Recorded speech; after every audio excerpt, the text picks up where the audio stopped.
오늘은 누가복음 14장 7절에서 14절까지 말씀입니다. 청함을 받은 사람들이 높은 자의 택함을 보시고 그들에게 비유로 말씀하여 계시되 내가 누구에게나 혼인잔치에 청함을 받았을 때에 높은 자리에 앉지 말라. 그렇지 않으면 너보다 더 높은 사람이 청함을 받은 경우에 너와 그를 청한 자가 와서 너더러 이 사람에게 자리를 내주라 하리니 그때 네가 부끄러워 끝자리로 가게 되리라. 청함을 받았을 때 차라리 가서 끝자리에 앉으라. 그러면 너를 청한 자가 와서 너더러 보시어 올라앉으라 하리니 그때야 함께 앉은 모든 사람 앞에서 영광이 있으리라. 무릇 자기를 높이는 자는 낮아지고 자기를 낮추는 자는 높아지리라.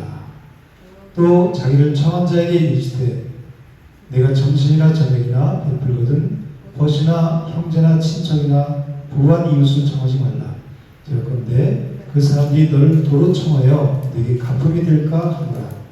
잔치를 베풀거든 차라리 가난한 자들과 몸 불편한 자들과 전은 자들과 맹인들을 청하라. 그러냐면 그들이 갚을 것이 없으므로 내게 복이 되리니 의인들의 부활 시에 네가 갚음을 받겠습니다 하시더라. 네. 우리 인간은 본능적으로 나 자신을 드러내고 싶어 해요. 그리고 다른 사람들로부터 인정을 받고 싶어 하죠. 그리고 높아지려는 마음이 누구에게나 다 있어요. 당연한 것 같지만 사실은 이것은 죄로 인해 완전히 왜곡된 우리 인간의 모습이에요. 타락한 인간의 모습이란 말이에요. 아담과 하와가 에덴에서 어떤 삶을 살았죠? 아무 근심 걱정 없이 행복한 삶을 살았죠. 왜 그랬어요? 죄가 없었기 때문에 그랬어요. 죄가 없었기 때문에 하나님과 함께 할 수 있었고 하나님과 함께 할 수 있었기 때문에 근심 걱정이 없이 행복한 삶을 살 수 있었던 거예요. 지금도 하나님이 어디 계세요? 내 안에 계시죠? 임마누엘 우리와 함께 동행하시잖아요. 그죠? 하나님 우리와 함께 늘 동행하세요. 어떤 상황에서도. 그러니까 우리는 에덴을 누릴 수 있어요? 없어요? 어디 가나 어떤 상황에서나 우리는 천국을 누릴 수 있단 말이에요. 그런데 인간에게 그 죄가 들어오면서부터 가장 먼저 어떤 변화가 생겼어요? 높아지려는 마음이 생겼어요. 그 높아지려는 마음은 누가 줬어요? 사단이 줬어요. 창세기 3장 5절에 보면 너희가 그것을 먹는 날에는 너희들이 밝아져 하나님과 같이 되어 선악을 알 줄 하나님이 아시리니라. 이렇게 말씀하고 있어요. 이 사탄의 미혹에 넘어간 인간의 마음속에는 늘 높아지려는 마음이 있어요. 교만한 마음이 있단 말이에요. 이 사탄도 하나님의 가장 가까운 곳에서 하나님을 섬기던 천사장이었죠. 아름다운 존재였단 말이에요. 힘으로 높여주셨고 힘으로 아름답게 하셨어요. 그러다 보니까 사탄이 어떻게 했어요? 하나님의 자리를 탐하다가 이 땅으로 쫓겨났어요. 그래서 이사야서 14장 13, 14절에 보면 내가 내 마음에 이르기를 내가 하늘에 올라 하나님의 묵별 위에 내 자리를 높이리라. 내가 북곡 지폐의 산 위에 앉으리라. 가장 높은 구름에 올라가 지극히 높은 이와 같아지리라 하는도다. 이게 지금 누가 말하는 거예요? 사단이 스스로 높아지려는 거예요. 하나님과 같이 되려는, 높아지려는 사단의 마음이에요. 그래서 이사야서 14장 12절에 보면 너 아침의 아들 계명성이요 어찌 이 땅에 지켰는고 이렇게 말씀하고 있잖아요. 그죠? 가장 높아지려다가 가장 낮은 곳으로 내쫓겼단 말이에요. 이 사탄의 미혹에 넘어간 우리 인간은 끊임없이 인정받고 싶어지고 그리고 유명해지고 싶어하고 자기를 드러내고 싶으니까 이게 죄성이란 말이에요. 그리고 어떻게든 남보다 우위에 서려고 치열한 싸움을 벌이면서 살아가고 있어요. 그래서 우리 인류의 역사는 어느 시대를 막론하고 시기와 질투 그리고 모함과 다툼 그래서 전쟁으로 얼룩져 있어요. 이 인간의 높아지려는 이 마음은 그 자체가 바로 우리가 죄인이라는 증거라는 거예요. 오늘 본문을 보면 예수님께서 안식일에 한 바리새인 지도자의 집에 초대를 받으셨어요. 그런데 이 청함을 받은 사람들이 서로 높은 자리를 차지하려는 모습을 예수님께서 보시고 오늘 이 비유를 우리에게 말씀하시는 거예요. 혼인잔치에 청함을 받았을 때 높은 자리에 앉지 말고 끝자리에 앉으라 이렇게 말씀하세요. 왜 그랬을까요? 만약에 나보다 더 높은 사람이 그 잔치에 초대를 받았어요. 그러면 내가 만약에 욕심을 내서 높은 자리에 가서 먼저 가서 앉아 있어요. 그러면 잔치 주인이 와서 이분에게 자리를 내드리라 이렇게 말할 거 아니에요. 그러면 그때 우리는 모든 사람 앞에서 부끄러움을 당하면서 끝자리로 내려가게 된다는 거예요. 그러나 내가 처음부터 내 분수를 알고 끝자리에 앉아 있어요. 그러면 주인이 와서 뭐라고 한대요? 벗이여 올라앉으라 그렇게 말한다는 거예요. 그러면 그때 비로소 많은 사람들 앞에서 영광을 얻게 될 것이다. 그러니까 잔치에 청을 받았을 때 상성에 높은 자리에 앉으려고 하지 말고 끝자리에 앉으라 이렇게 말씀하시는 거예요. 여러분들은 평소에 어느 자리를 좋아하시나요? 좋은 자리, 대접받는 자리, 높은 자리에 앉기를 원하시나요? 아니면 마음에 들지 않더라도 좀 내가 마음에 내키지 않더라도 낮은 자리, 저 끝자리에 가서 앉기를 원하시나요? 잠언 25장 6절 7절에는 왕 앞에서 스스로 높은 채 하지 말며 대인들의 자리에 서지 말라. 이런 사람이 내게 이리로 올라오라고 말하는 것이 내 눈에 보이는 귀인 앞에서 저리로 내려가라고 말하는 것보다 나음이니라 말씀하세요. 성경은 우리에게 단순히 윤리와 도덕을 가르치는 책이 아니죠. 성경을 윤리와 도덕으로 보면 안 될 거예요. 오늘 예수님께서도 이 비유를 통해서 이 끝자리에 앉으라 이렇게 말씀하신 것은 단순히 우리에게 예절 교육을 시키거나 세상의 처세술을 말씀하신 것이 아니란 말이에요. 뭐를 말씀하신 거예요? 하나님 나라의 질서와 복음의 본질을 말씀하신 거예요. 복음은 먼저 우리를 가장 끝자리로 데려와요. 왜 그럴까요? 복음은 하나님 앞에서 우리의 참된 모습을 보게 하기 때문이에요. 아까 그랬죠? 사단은 높아지려는 마음을 준다고 그랬죠? 그렇죠. 복음은 우리를 가장 맨 끝자리로 데려간단 말이에요. 우리 신앙생활은 내가 철저한 죄인임을 깨닫고 나는 죄인입니다 라고 고백하는 데서 시작이 됩니다. 우리는 모두 죄인이죠. 그래서 사도 바울은 의인은 없나니 하나도 없다 이렇게 고백하고 있어요. 우리는 하나님의 전적인 은혜로 구원받았지만 여전히 우리는 주님의 긍휼이 필요한 구원받은 죄인들일 뿐이에요. 그래서 우리 날마다 순간마다 예수님이 절대로 필요한 자들이에요. 주님의 은혜가 없다면 우리는 한순간도 생명의 길을 걸어갈 수 없어요. 이 끝자리에 앉아있다는 것은 하나님 앞에서 내가 아무런 공로나 자격이 없습니다. 나는 죄인입니다. 그래서 인정하고 겸손한 자리로 내려가는 것을 말해요. 그래서 예수님은 높은 자리에 앉지 말고 끝자리에 앉으라 이렇게 말씀하시는 거예요. 근데 바리새인들은 어땠어요? 자기들의 종교적 행위와 율법적인 의의를 의지하면서 스스로 높은 자리에 올라갔죠. 그래서 예수님께서 누가복음 18장에서 바리새인과 세리의 기도를 통해서 정말 누가 하나님 나라에 합당한 자인지를 말씀하세요. 18장 13절 14절 보면 세리는 멀리 서서 감히 눈을 들어 하늘을 쳐다보지도 못하고 다만 가슴을 치며 이르되 하나님의 불쌍히 여기소서 나는 죄인으로소이다 하였느니라. 내가 너에게 이르노니 이에 참 바리새인이 아니고 이 사람이 의롭다 생각하고 그의 집으로 내려가느니라. 무릇 자기를 높은 자는 낮아지고 자기를 낮추는 자는 높아지리라 하시니라. 세리는 자기 스스로 높이지 못했죠. 감히 하늘을 바라보지도 못하고 끝자리에 앉아 있었어요. 그런데 하나님은 누구를 의롭다고 말씀하셨어요? 자기 권리를 주장하고 난 일에 두 번씩 금식하고 소득의 11조를 드리나이다 당당하게 말하는 이 바리새인이 아니라 끝자리에 있는 세리를 의롭다고 말씀하셨다는 거예요. 끝자리에 앉아있는 자를 높은 곳으로 옮기신 분이 누구예요? 이 잔치의 주인이신 하나님이시라는 거예요.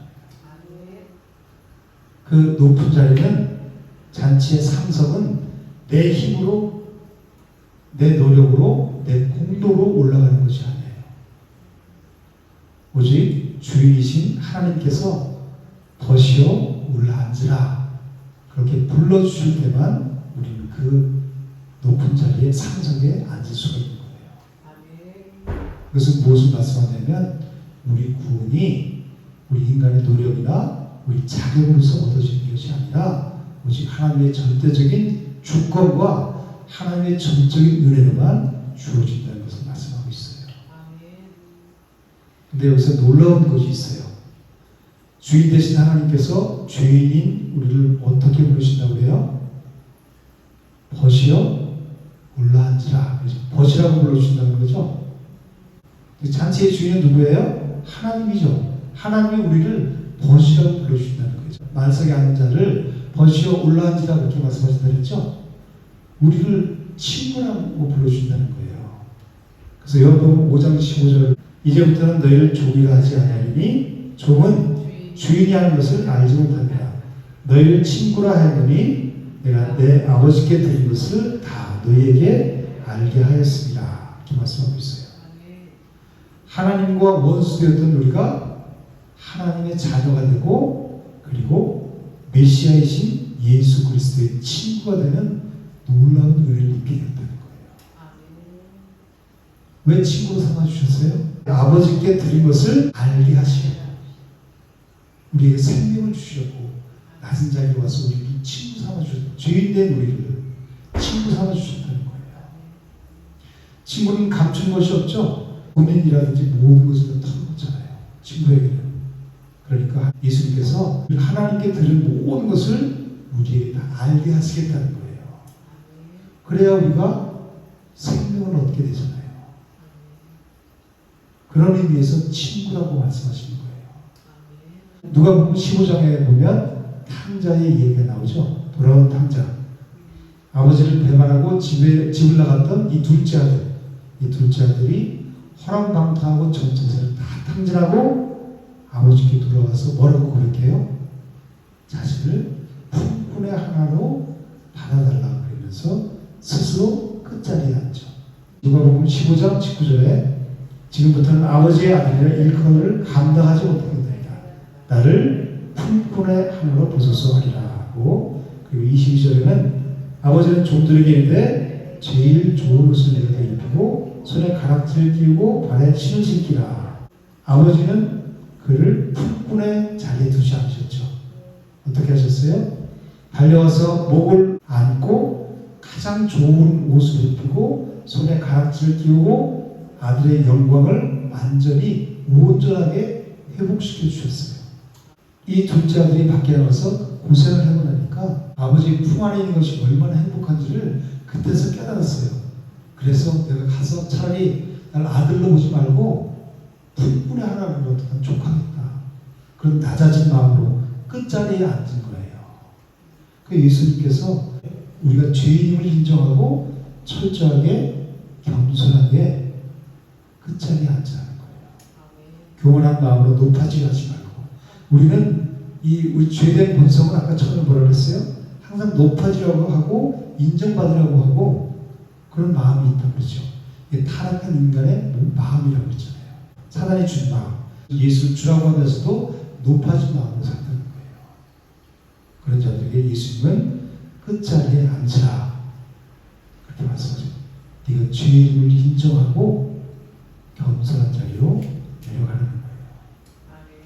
10절 하반절에 보면 예수님이 뭐라고 말씀하시냐면 그 끝자리에 앉은 자에게 함께 모든 사람 앞에서 영광이 있으리라 이렇게 약속하세요. 자기 자신을 부인하고 끝자리를 선택한 이 겸손한 이 성도들은 장차 영원한 하나님 나라에서 이와 같은 영광을 얻게 된다고 말씀하시는 거예요. 11절 말씀 한번 읽어볼게요. 물론 자기를 높이는 자는 낮아지고 자기를 낮추는 자는 높아지리라. 이 말씀은 세상의 성공 원리나 처세술을 말씀하시는 것이 아니죠. 자신의 의를 내세우며 스스로 높이는 자는 결국 하나님께 버림을 받게 된다는 거예요. 그리고 오직 십자가의 은혜만을 붙들고 자기 스스로를 낮추는 자는 하나님께서 의롭다고 여겨주신다는 영적 원리를 말씀하고 있는 거예요. 그래서 야고보서 4장 6절에는 그러나 더욱 큰 은혜를 주시나니 그러므로 이르시되 하나님이 교만한 자를 물리치시고 겸손한 자에게 은혜를 주신다 하였느니라. 교만한 자를 어떻게 하신대요? 스스로 높아지려는 이 상석에 앉는 가장 높은 자리에 앉는 이 교만한 자들을 물리치신대요. 그리고 겸손한 자에게 뭐를 준다고 말씀하세요? 은혜를 주고, 이 은혜가 뭐예요? 구원의 은혜를 말하는 거예요. 이 세리가 의롭다함을 받았다고 그러죠? 구원을 받았다는 얘기예요. 그리고 베드로전서 5장 5절 6절에는 젊은 자들아 이와 같이 장로들에게 순종하고 다 서로 겸손으로 허리를 동이라.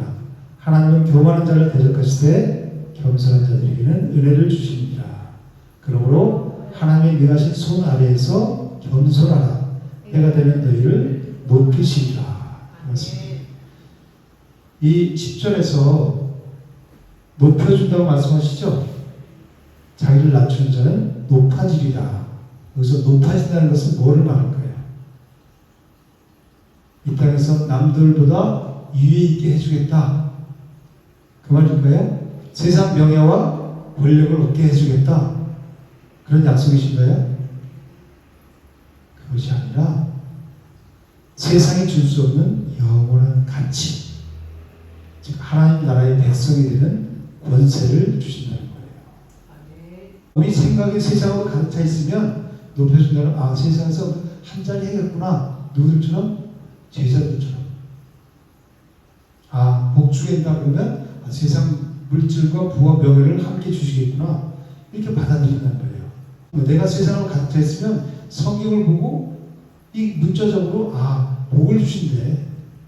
나를 높여주신대. 그렇게 생각한단 말이에요. 높여주신다는 것은 그 말이 아니라 하나님 나라의 백성이 되는 권세를 주시겠다고 말씀하시는 거예요. 그리고 이제 12절부터는 예수님께서 잔치를 베푸는 주인에게 말씀하시는 거예요. 그 주인의 태도에 대해서 말씀하세요. 예수님은 나에게 다시 대접할 수 있는 부유한 이웃들을 부르지 말고 갚을 수 없는, 되갚을 수 없는 가난한 자들, 몸이 불편한 자들, 저는 자들, 맹인들을 초대하라고 말씀하시는 거예요. 당시 이 사람들은 유대사회에서 철저하게 소외된 자들이었어요. 사회적 약자. 그들에게는 되갚을 능력이 전혀 없었어요. 근데 왜 예수님께서는 이런 사람들을 초대하라고 하실까요? 이것이 바로 하나님께서 우리를 대하신 구원의 방식이기 때문에 그래요. 사람들은 단순히 경제적으로 또 신체적으로 약한 자, 약자를 생각해요. 그렇지만 이 사람들은 단순히 경제적, 신체적 약자를 의미하지 않아요. 하나님 앞에 서 있는 우리 인간의 비참한 영적인 상태를 말씀하고 있는 거예요. 그래서 여기서 가난한 자들은 누굴까요? 신당이 가난한 자는 복이 있다고 그러죠. 이 가난한 자들은 영적 파산 상태를 맞은 자를 말하는 거예요. 스스로 구원에 이를 수 없는 자들, 하나님 앞에서 내세울 것이 하나도 없는 자들을 가난한 자들이다. 영적 파산 받은 자들. 그래서 심령이 가난한 자는 복이 있나니 천국이 그들일 것이라. 하나님의 생명의 빛이 나에게 딱 비쳐서 내 자신의 영적 상태를 스스로 도저히 일어설 수 없는 영적인 파산 상태를 받은 그런 자들을 가난한 자들이라고 말씀하시는 거예요. 그리고 몸이 불편한 자들은 영적으로 무능력한 자들 말이에요. 죄로 인해서 영혼이 파괴되고 오염되어서 하나님의 말씀대로 도저히 살아갈 수 있는 능력이 없는 자들, 그 능력을 상실한 자들을 몸이 불편한 자들이다. 그렇게 말씀하시는 거예요. 그리고 저는 자들은 뭐예요? 영적 마비 상태를 의미하거든요. 베데스다 연못가에 38년 된 병자가 있었죠. 병자는 스스로 걸어나가지 못하죠. 가장 먼저 가는 사람이 병 고침을 받는데 다 내가 가기 전에 다 먼저 가서 뛰어들기 때문에 병자로 살아간다고 그러잖아요. 그죠? 영적 마비 상태를 의미하는 거예요. 바른 길을 걷지 못하고 늘 죄와 유혹에 비틀거리면서 하나님께 스스로 걸어나갈 수 없는 상태. 그런 자들을 뭐라고 했다고요? 저는 자들. 그래서 똑바로 걷고 싶어요 주님. 그러잖아요. 이 몸 불편한 장애인들을 말하는 게 아니에요. 우리가 곧 똑바로 걷지 못하는 자들이었단 말이에요. 하나님께로 스스로 걸어나갈 수 없는 상태. 바른 길을 걷지 못하고 늘 죄와 유혹에 비틀거리는 그런 상태. 저는 자라는 거예요. 그리고 맹인들은 영적인 무지와 어둠을 뜻해요. 그래서 하나님의 영광을 보지 못하고 영적인 진리도 장래에 임할 심판도 볼 수 없는 눈먼 자의 상태를 말하는 거예요. 내가 죄악 가운데 계속 살다가면 장래 뭘 받아요? 심판을 받게 되죠. 그런 것들 전혀 모른다는 거예요. 깜깜하다는 거예요. 그래서 맹인이라는 거예요. 눈을 떴으나 영적인 것을 전혀 볼 수 없는 상태. 하나님의 영광을 보지 못하고 진리를 보지 못하고 장래 심판도 볼 수 없는 영적 눈먼 자, 맹인을 말하는 거예요. 이들은 모두 예수 그리스도를 만나기 전에 우리의 상태를 말씀하시는 거예요. 감히 하나님 나라 잔치에 들어갈 수도 없고 똑바로 걸을 수조차 없던 가난하고 몸이 불편한 불구였으며 다리를 절었고 눈먼 영적 파산을 맞은 것 같은 자들이었단 말이에요. 우리는 그것을 인정하라는 거예요. 에베소 2장 1절은 그는 허물과 죄로 죽었던 너희를 살리셨도다. 예수님께서 가난하고 몸이 불편하고 다리를 절고 맹인이었던 우리를 어떻게 하셨대요? 살리셨다는 거예요. 이사야 64장 6절에는 무릇 우리는 다 부정한 자 같아서 우리의 의는 다 더러운 옷 같으며 우리 인간의 의는 다 뭐라고요? 더러운 옷 같다는 거예요. 오직 하나님의 의이신 예수 그리스도를 통해서만 우리를 구원받는다는 거예요. 구약의 율법에 따르면 이 흠 있는 자나 맹인 저는 자 이런 사람들은 하나님의 성소에 가까이 나아갈 수 없었어요. 그런데 예수 그리스도께서 이 땅에 오셔서 모든 영적인 막힌 담, 영적인 장벽을 다 무너뜨리시고 우리를 구원하셨어요.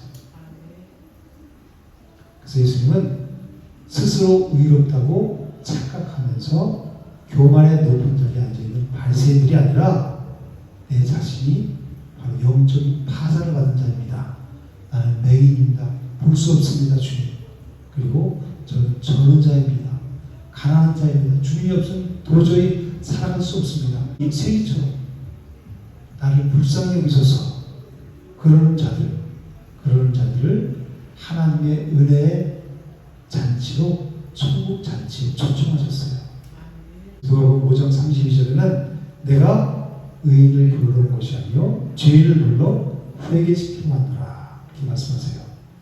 세상의 잔치는 자격이 있는 사람을 부르고 그리고 나에게 유익이 되는 사람, 나에게 유익을 줄 수 있는 사람을 초대하죠.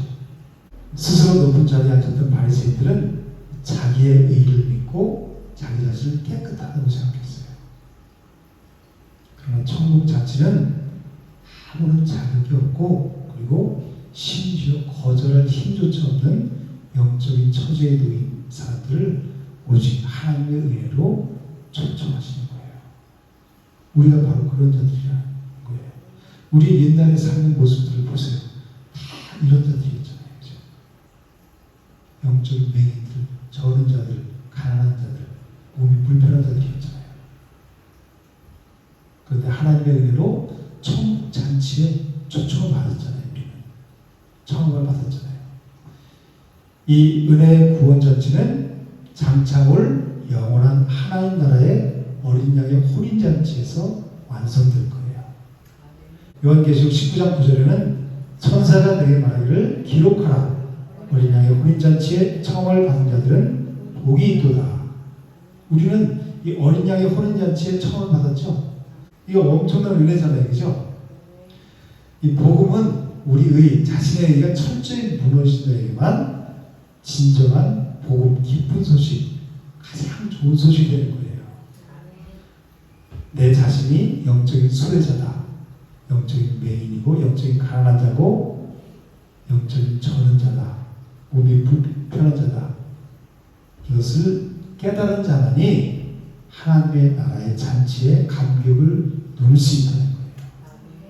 이 높은 자리를 찾는 사람은 자신이 꽤 괜찮은 사람이라고 착각하는 사람이에요. 그런데 이 끝자리에 앉은 사람은 자신이 하나님의 은혜가 오시면 단 한순간도 살 수 없습니다. 주님, 그 은혜를 베풀어 주시옵소서. 이런 마음으로 살아간다는 거예요. 그래서 복음은 늘 우리를 끝자리로 이끄는 거예요. 그래서 복음은 우리 인간의 자존심을 철저하게 깨트리죠. 처음에 와서 높아진 마음으로 왔는데 말씀은 계속해서 그 높아진 마음을 깨잖아요. 깨져야 낮아져야 말석에 가야 끝자리에 앉아야 손인자체 청함을 받고 하나님 나라 이 기쁨을 누리면서 감격을 누리며 살아가잖아요. 말씀 앞에 우리는 철저히 깨어지고 부서지고 낮아져야 돼요. 복음은 그래서 우리 인간의 자존심을 철저하게 짓밟고 무너뜨리는 거예요. 우리의 자아가 산산이 깨어지고 부서져야 비로소 하나님 나라를 누리며 살아갈 수 있게 되는 거예요. 우리 안에 죄가 있으면 에덴을 누릴 수 없잖아요. 그렇죠? 아담과 하와가 에덴에서 근심 걱정 없이 행복한 삶을 살았듯이 이제 죄가 와서 하나님 사이를 갈라놨죠. 하나님과 동행하지 않으니까 내가 근심하고 내가 걱정하면서 살아야 돼요. 내가 해결하면서. 그러니까 날마다 지옥이죠. 그런데 하나님을 받아들이고 그분과 교제하는 삶을 살려면 예수 그리스도를 영접하고 그 십자가에서 나의 모든 죄를 해결하신 그 십자가의 은혜를 우리가 붙잡는 거예요. 그런 자들이 에덴을 회복하게 되는 거예요. 다시 행복한 삶을 살게 되는 거예요. 어떤 환경 속에서도 돈이 있든 없든 잘났든 못났든 성공했든 실패했든 우리는 하나님 나라를 그분이 이미 내 안에 계시죠. 우리는 이 낮아지라 그러면 아멘 알긴 아는데 실제로 그렇게 하면 자존심 엄청 상해요. 그죠? 복음은 우리를 철저히 낮추신다 그랬잖아요. 그죠? 깨버린다 그랬죠. 내 자아를. 자존심 상한단 말이에요. 예수님이 어떻게 하셨어요? 이 만왕의 왕이신 온 우주의 왕이신 예수님께서 바로 그 본을 보여주셨잖아요. 가장 높은 곳에 계셨던 분이 가장 낮은 모습으로 이 땅에 오셨어요. 그래서 빌립보서 2장 6절 8절에는 그는 근본 하나님의 본체시나 하나님과 동등됨을 취할 것에 의지하지 하시고 오히려 자기를 비워 종의 형체를 갖사 사람들과 같이 되셨고 사람의 모양을 나타나사 자기를 낮추시고 죽기까지 복종하셨으니 십자가에 죽으시니라. 예수님이 먼저 이 땅에 낮아진 모습으로 오셨다는 거예요. 예수님도 하나님도 만왕의 왕이신 예수님도 그렇게 하셨는데 우리는 나를 좀 이렇게 누가 자존심 짓밟으면 그걸 못 참아하죠. 그걸 내려놔야 된다는 거예요. 마가복음 10장 45절에는 인자가 온 것은 섬김을 받으려 함이 아니라 도리어 섬기려 하고 자기 목숨을 많은 사람의 대성물로 주려 함이니라 말씀하세요. 예수님이 왜 오셨다고 그래요? 섬기려. 그리고 자기 목숨을 대성물로 주려. 그래서 십자가를 지셨잖아요. 예수님은 가장 높으신 분이시지만 우리를 위해 죄인의 자리, 이 십자가라는 이 저주의 자리까지 내려가셨어요. 친히 이렇게 본을 보이셨단 말이에요. 그러므로 우리 성도가 자기 자신을 스스로 낮춘 것은 단순히 세상이 말하는 이 겸손의 믿음이 아니에요. 나를 위해서 끝자리, 십자가의 그 마지막 끝자리까지 내려가신 예수 그리스도를 닮아가는 가장 적극적인 복음의 삶의 태도예요. 그래서 야고보서 4장 10절에는 주 앞에서 낮추라 그러면 주께서 너희를 높이시리라 이렇게 말씀하세요. 베드로전서 5장 6절에는 그러므로 하나님의 능하신 손 아래에서 겸손하라 때가 되면 너희를 높이시리라. 예수님께서 우리를 끝자리에 앉으라고 말씀하신 것은 우리의 자존감을 낮추거나 우리 자신을 무가치하게 평가하는 것이 아니에요. 날마다 하나님 앞에서 나는 죄인입니다.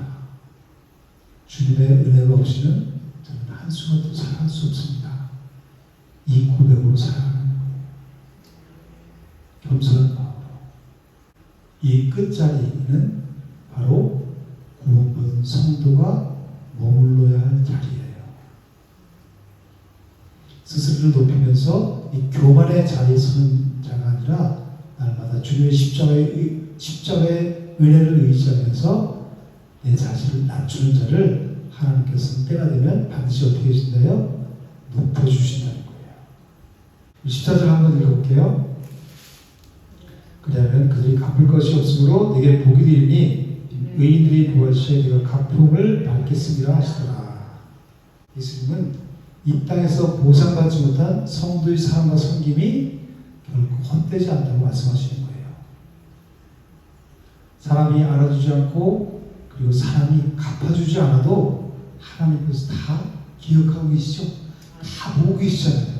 일거수일투족을. 그러므로 성도는 사람의 보상과 칭찬을 기대하며 살아가는 사람들이 아니에요. 누가 나를 몰라줘도 묵묵히 섬기고 사람이 나에게 대갚아주지 않아도 아낌없이 그를 위해서 사랑하면서 손을 벌리는 거예요. 왜 그래요? 하나님께서 다 보고 계시기 때문에 그래요. 마태복음 6장 4절에는 내 구제함을 은밀하게 하라. 은밀하게 보이신 너희 아버지께서 갚으시리라 이렇게 말씀하고 있어요. 고린도전서 15장 58절 그러므로 내 사랑하는 형제들아 견실하며 흔들리지 말고 항상 주의 일에 더욱 힘쓰는 자들이라. 너희 수고가 주 안에서 헛되지 않은 줄 알미라. 아멘. 우리가 아무 대가를 바라지 않고 이렇게 사랑하면서 섬길 수 있는 것은 왜 그래요? 하나님께 먼저 우리가 갚을 수 없는 은혜, 형용할 수 없는 은혜를 먼저 받았기 때문에 그래요. 그 은혜를 깨달은 자가 아무 조건 없이 섬기는 거예요. 예수님이 우리에게 아무 조건 없이 와서 십자가를 지셨잖아요. 그 은혜를 받는 자는 그렇게 섬길 수 있는 거예요. 내가 아니라 내 안에 계신 하나님께서 그렇게 하게 하시는 거예요.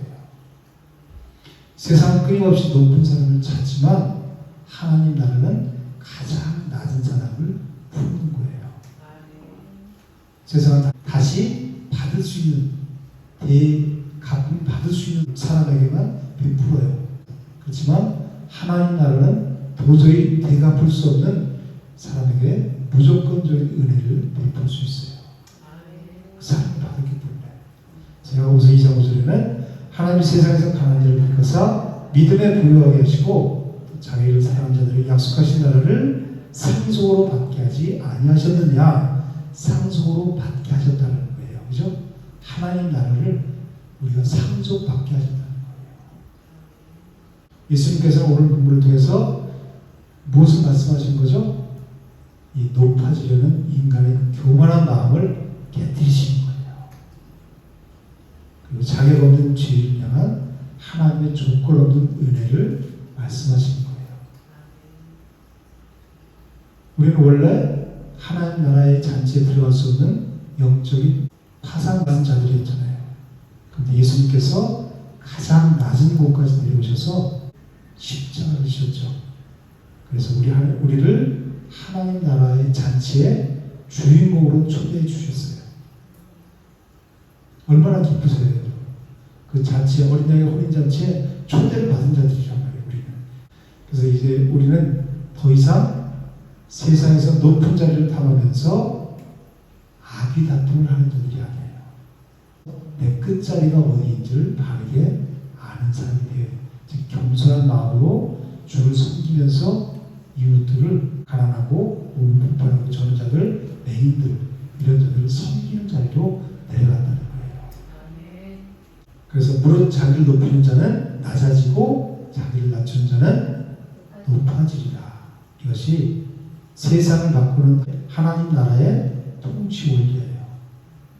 그리고 저 여러분들이 살아가야 할 복음의 영적 원리인 거예요. 자기를 높이는 자는 낮아지고 자기를 낮추는 자는 높아지리라. 그래서 내가 먼저 영적인 맹인이었고 영적인 파산 맞은 자였다는 것을 기억한다면 이 세상에서 소외되고 영적으로 죽은 자들 향해서 아무런 조건 없이 그들을 섬길 수 있는 자리로 내려가는 거예요. 그래서 저와 여러분들이 날마다 이 교만한 마음이 우리가 자고 일어나면 또 생겨요. 우리가 가만히 아무리 샤워를 하고 깨끗하게 있어도 밖에 한번 나왔더니 지저분해지죠. 땀도 나고 뭐 먼지가 묻고 또 샤워하잖아요. 그죠? 공중권세 자원자 사단이 지배하고 이 세상을 하고 있잖아요. 그러니까 날마다 눈만 뜨면 우리 속에 뭐가 있어요? 높아지려는 마음, 인정받고 싶은 마음, 교만한 마음이. 그런데 이것을 말씀으로 내 자리가 어디예요? 그 끝자리. 끝자리는 뭐예요? 하나님 나는 죄인입니다. 내 의와 내 공로로는 아무것도 할 수 없습니다. 이것은 고백하는 자리죠. 겸손한 자리로 나가는 거예요. 그런 자를 하나님이 어린 양의 혼인잔치로 초청을 하셔서 하나님 나라를 천국을 누릴 사람에게 하게 하시겠다는 거예요. 그러니까 이게 오늘 본문이 그냥 세상 처세술을 말하는 게 아니죠. 끝자리에 앉아라. 그럼 네가 대접을 받고 살게 될 거다. 세상 처세술이 아니잖아요. 그렇죠? 내가 어떤 자, 영적으로 어떤 자였는지를 바르게 인식하고 그리고 그런 겸손한 자의 삶을 살아가는 거예요. 그럴 때 내가 천국을 누리면서 어린 양의 혼인잔치에 초대받는 그 기쁨을 누리며 살아간다. 그리고 나와 같이 내가 그랬듯이 그런 영혼들을 내가 섬길 수 있는 자리로 내려간다는 거예요. 저 여러분들이 이런 삶을 살아감으로 그 말씀을 정말 우리 마음에 깊이 새겨서 하나님 나라를 천국 날마다 풍성하게 누리며 살아가기를 주님으로 축복합니다.